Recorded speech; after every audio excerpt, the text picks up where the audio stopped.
Hey, Pete. Hey, man.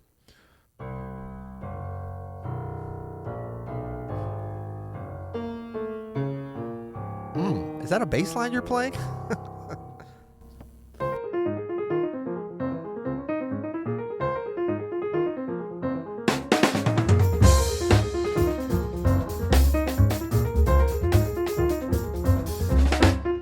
I'm Adam Maness. And I'm Peter Martin. And you're listening to the You'll Hear It podcast. Take 2 of Daily Jazz Advice. Focus up, Peter. Come on, man. We're here to make the people happy. So we're doing a very rare Take 2. I don't even know why I'm telling people. What do they care? They don't know. The outtakes are not available. I mean, we could have just left in the first take now that we've mentioned it so much. I know, but I mean, this is full transparency at the You'll Hear It podcast. It wasn't even that bad. It was bad. It was bad. I wasn't focused.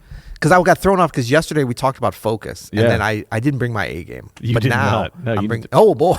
Bring your... Oh, sorry. I didn't mean to... But you are right. It was terrible. So now we're ready, though. Because we have... You know what? We've been getting some great questions from our listeners. Yeah. And so they really... You know, they demand a lot of us. So that's why I'm like, we got to do this up right. So let's start again. Yeah, we have another question from a listener. Yesterday we had a question from a Portuguese person in Barcelona. Today... Yeah. And today we have a question from a French person in France. That's right. Hi, Adam. Hi, Peter. Here's Kevin from Nice in the east south of France. I love your podcast and all Open Studio Network content. Thank you a lot, guys. My question is about the bass. It's all about that bass, you know. I'm a double bass player and would like to know, what do the musicians in a band expect from the bass to do? What do they like and don't like? What do they need and don't need? I think as a pianist, both of you for sure have experienced different situations with bassists in any kind of group, like duo, trio, quartet, even with more musicians, with vocalists or not, etc. Can you please light up a bit my role in a jazz band? Thanks a lot, guys. Long life to the podcast. Ciao, ciao. Peter, you focused? I'm focused, you man. Ready to now go? I'm ready. Okay. Right. But this is also something that I'm really interested in, so I wanted to kind of think it through. And thank you, Kevin, for the question. Yeah. I know we've talked a little bit about this before, kind of bass player role and stuff. But one thing I was thinking about as I was listening to that question is, I know he's asking about in the jazz situation, double bass, kind of acoustic bass.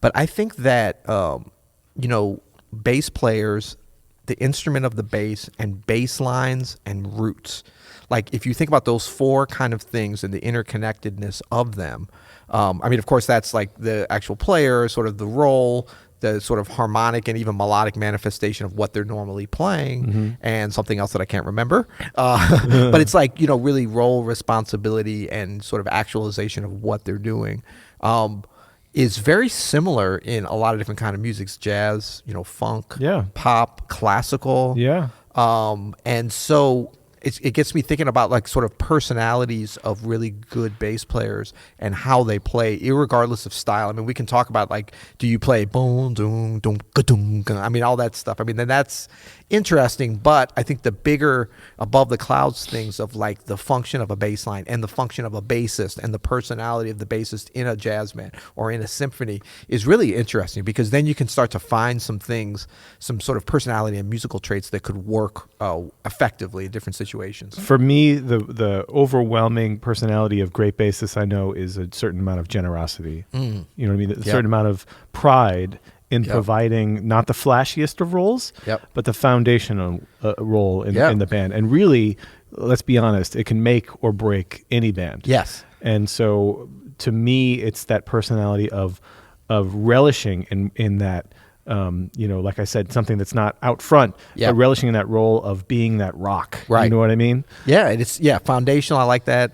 Generous and supportive. It's like a really good, dependable friend. It's like Absolutely. It's like a designated driver. Although some of the bass players I play with, I don't want to let them drive. But on the gig, I want to let them drive. I want to let them drive on the gig.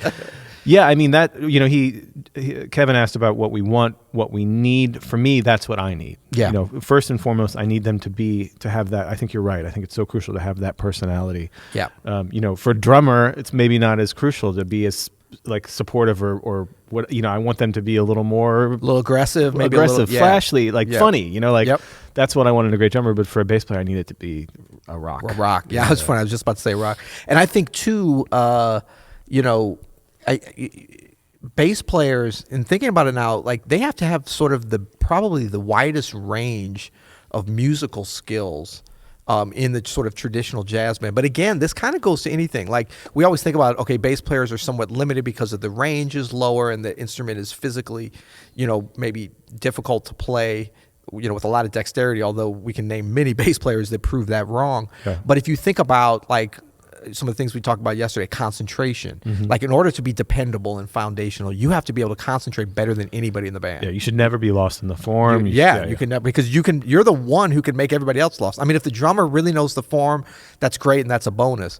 But they can kind of get away with maybe not, the piano player can lay out or whatever, but it's like the bass player, you have to like really have this great sense of form. Obviously, you have to have an incredible sense of rhythm, probably the best next to just the drummer. It's everybody's responsibility, but you're the person who could affect it the most. Yeah. You know what I mean? Or between you and the drummer. If you're no matter again what the style of music, if you're playing doom doom doom doom doom, but like it's gonna kill the whole thing. Yeah. Kill the party, Mr. Or Foundation. if you're no, it's not gonna work either. So you have to have the most acute sense of groove of anybody.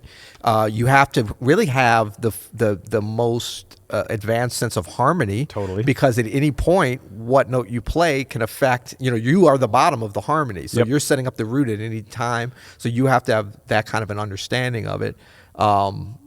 Time and then melody. Yeah. Like, bass lines, no matter what style of music, have to be very melodic. It's melodic. You have to understand the harmony and the melody. Man, we're going to have to start paying the bass players more. I think about this. Hear this too, but what is one of the main things people talk about a great bass player? It's the sound. You have to have a sound. You have to have a big sound or whatever sound you're going for. That's a huge part of the instrument. I think because you're playing usually one note at a time in a limited range with a limited roll, sound becomes a huge part of your overall contribution to the band. And having a personal sound is important, and I think it's sort of difficult on the bass. It is. Compared to, I think piano has its difficulties too. Piano's the hardest, for sure. Piano's way harder. Yeah. But compared to like a saxophone or vocals, which is probably the easiest, but like a bass, you really have to have a distinctive sound. But if you think about like James Jamerson, or like you can hear his sound immediately. Ray Brown, Charles Mingus, obvious. Yeah. And so, the bass is really an amazing instrument, and it's a physically difficult instrument, to wrangle. So things that maybe I don't need, but that I want or I really, really like. I like it. I was thinking I like it when they can catch my harmonic substitutions or ideas, and then they also provide their own. I like a bass player who gives me little things that I can react to. Okay, little things that I like. I like when the bass player picks me up before the gig in an S-Class Mercedes. I like when they pick up the tab at the end of the night. Look, a lot of bass players are rich. Let's talk about that. They got all the gigs. They got all the gigs. Whatever range they're in, they're usually kind of at the top of the so often they're generous and foundational. Well, but because they're also rock steady, they're usually better with money than most of the other band members. No, have you ever been like, everyone's like around, oh man, I'm worried about this, I'm paying this, and the bass player is always like, I'm cool. I got in money trouble once, and I just took 10 gigs a week for 2 months, and it was fun. Yeah. Well, that was fun. Yeah. A lot of love for the bass players always. Plus, they're usually big, so we're scared of them. So we got to give them a lot of love. Thank you, Kevin. That's a great question. And big shout out to Nice in southeastern France. One of the most beautiful places on the planet. Everybody knows that, though. Yeah. I'm preaching to the choir, the human race. That's a special place. Yeah. I first played at Nice Jazz Festival, which is very different than it was back in 1992. A young Adam Maness might have been in high school still then. Is that correct? Middle school. Young Adam Maness didn't have his hipster beard then, I don't think. Yeah, I had a hipster little bitty stash, maybe. A little Rico Suave happening? Yeah, well, old Petey was doing the circuit already then. So dang, man. That's how we roll. All right. But yeah, Nice is nice. Cool. Well, do we have any? Oh, we got a big sponsor coming. I think we can announce it. Should we announce it right now? I think we can't do the official spot, but I think it's. Is that risky?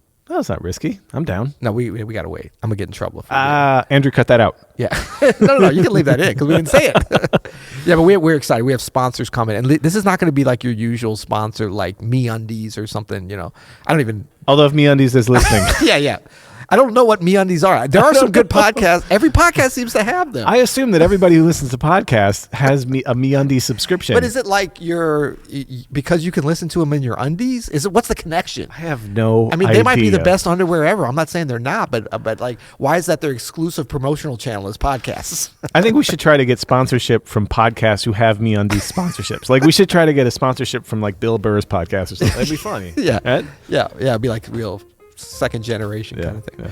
Well, cool. Well, if you want to ask us a question, as Kevin did here, you can go to you'llhearit.com. That's right. If you want to interact with us in any ways, I think we're going to go back and start giving a little bit of love to the you'llhearit.com page. We haven't done a lot there, although you can always go there, and I think that the latest episode on YouTube is usually there, or at least a link to it. That's true. Oh, speaking of YouTube, go to YouTube and leave us some comments. I've been getting a lot of great comments lately. Well, let's just say a lot of comments. YouTube is an interesting place, man. Okay, do we want to even address? We'll have to do that tomorrow. We're going to do it. We'll address it next week. The elephant in the room. Yeah. There's We've been getting our first hate. certain solo analysis that got a lot of feedback. Yeah. We got some feedback for the feedback, though. Dang. We're about to put some Dopio feedback up on you. All right, well, till tomorrow. You'll hear it.